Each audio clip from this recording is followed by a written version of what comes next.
Now, having said that, Jakob Poeltl could be seen as a half measure. Jakob Poeltl, though, is a guy that they have familiarity with. They obviously selected him, then moved him in the Kawhi Leonard deal. They're bringing him back. They know what he is. They know what he's good at.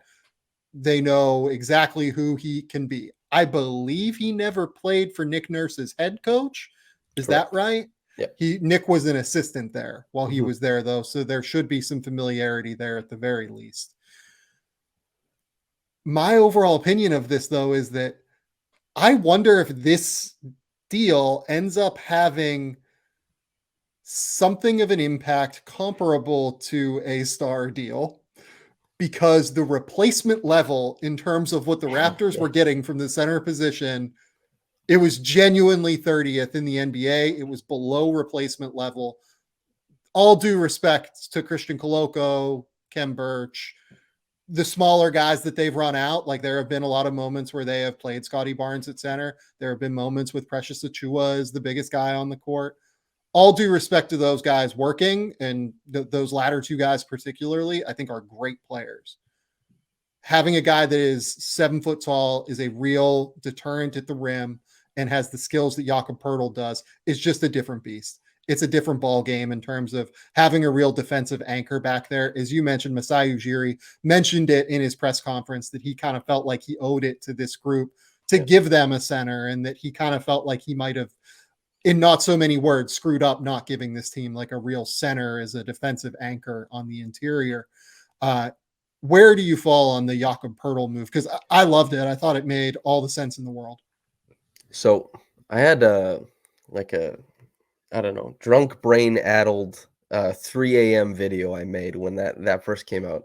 And I think that it was very interesting that they made that trade, and everybody's expectation was that Masai's still cooking. Something else will adjoin this trade. And obviously that didn't happen. What was immediately apparent is that the Raptors are a much better team now.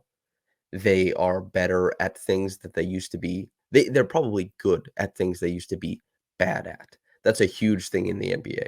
You know, it's hard to flip that switch.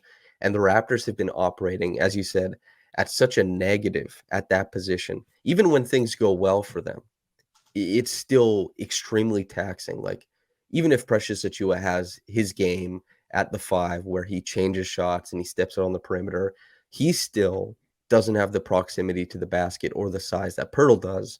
And guys like Pascal and Scotty are still going to feel the toll of returning back to the paint to bang around and still try and make it work. And Poeltl kind of just seals all those problems up, right? Yeah. Somebody did like the flex tape meme where you slap the flex tape over the water. Yeah. That's Jakob Poeltl. He shores up a lot of what they do, and they've been bad at a lot of things that to give you some context on that for the listeners, they are bottom 10 in terms of percentage of shots that are taken at the rim, and they're bottom 10 in terms of field goal percentage against at the rim. So this is a team that genuinely needed real help in both fronts here. One of the things that you often say that I think is really, really smart is this idea that great players can do great things consistently, right? To be a great player, you can't just show flashes, right? You can't just do this, once in a while. You can't do it 2 times every 4 games where you're, having this incredible impact. It's the great players in this league. They do it night after night after night. And that's what makes them great. That's what makes your scoring averages go through the roof. That's what makes you a defensive player of the year candidate. It's being able to repeat that performance night after night. And I think that giving Precious and Scotty those responsibilities at the rim often stops them from being able to repeat their performance night after night after night, because they're being tasked with things that are inherently difficult for them, that aren't necessarily in their comfort zone, that just frankly take a physical toll on their body in many ways. Getting Jakob Poeltl, I think that not only will the replacement level be drastic, like going from negative replacement value to very, very useful center that is probably a top 20-ish center in the league is super important. But more importantly, I think the role allocation around those guys, around Jakob, is going to allow more success for everyone involved. Yeah. So just to like make this for the listener really poignant, we can relate the Jurgen Klopp Liverpool aspect of it, which by the way, Evan Gualberto was the first person we were talking about that. He suggested that to me. But the Raptors were 13th in the NBA in how many attempts they allowed at the rim last year. And what they did was democratic rim protection. The reason that they were able to keep teams away from the rim is that they were meeting ball handlers higher up the floor. And their point of attack defense was better last season. Those two things combined to keep teams away from a rim that the Raptors, they still struggled to defend last year when people got there. That's the physical toll. The Raptors this year, they didn't have the chutzpah to meet guys as high up the court. They didn't have it to stay in front. The rotation, the connectiveness was not there defensively, and everything fell apart. They go bottom 10, and I'm pretty sure they're bottom 3 in percentage allowed currently. That'll probably change and trend positively with Jakob there. Putting Jakob there simplifies everything. Less miles traveled. You still get the benefits of guys missing shots because he's there, and it helps immensely. And that's kind of the simple point to make defensively is like, and for people who are listening, they're like, that sounds like what centers do. It's like, yes, the Raptors have not had what a center does. Yeah, it's tough, man. Yeah. I mean, genuinely, like Christian Coloco was their best option in terms of that all season. And defensively, I think he actually did okay. Yeah. The problem is that offensively, he can't catch. Like he's tough time. Yeah. Real problem. And like there's just defenses don't in any way respect him as a threat, as a roller, as a dunker spot player. They just don't really care what he's doing out there. And as much as I think he's an interesting prospect, if they can figure out just seriously, as much as anything, just catching the basketball for him, catching very, quickly processed reads from the ball handlers and everything like that would go a long way for him, I think, and screening and a few other things as well. Like it's more little things for him that I think he needs to fix. They just needed a guy that can do it on both ends. And I think that one of the interesting things that's worth talking about with Jakob Poeltl is the impact that he's going to have on offense. Now, it's all positive for me, except for one aspect that we'll talk about in a minute. But I really love the way Jakob short rolls. I really love the way he processes basketball. I think that he is a really smart passer and playmaker. He's really smart as a reset option, going out. He knows when to reset the offense essentially, and understands when to be aggressive, when to be conservative.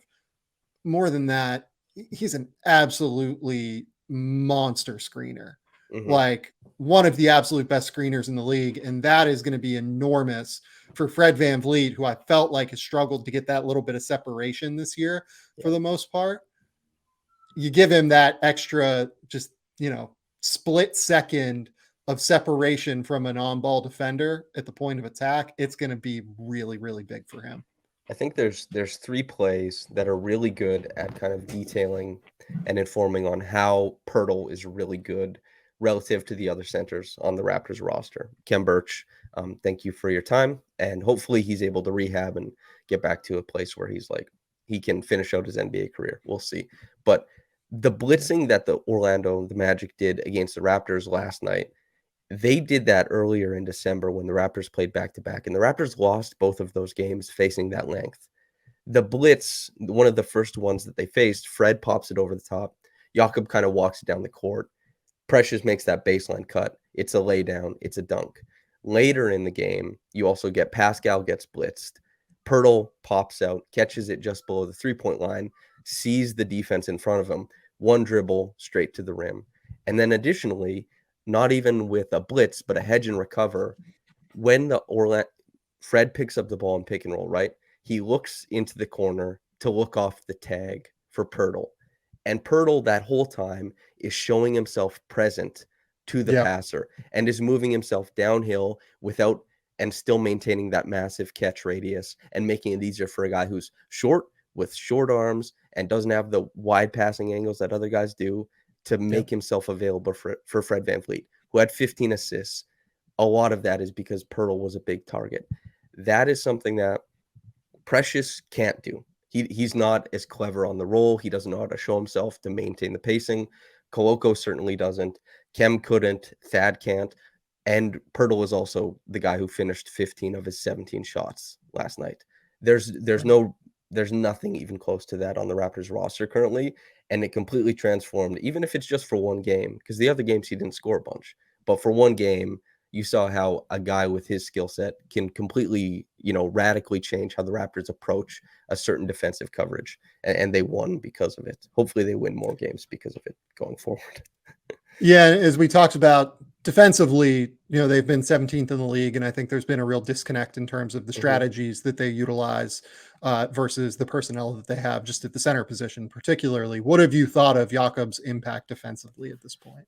You want to know something funny? We have like the ultimate small sample size theater. Through 3 games, the Raptors are 30 points per 100 possessions better with Poeltl on the floor. Their defense overall, it's 36.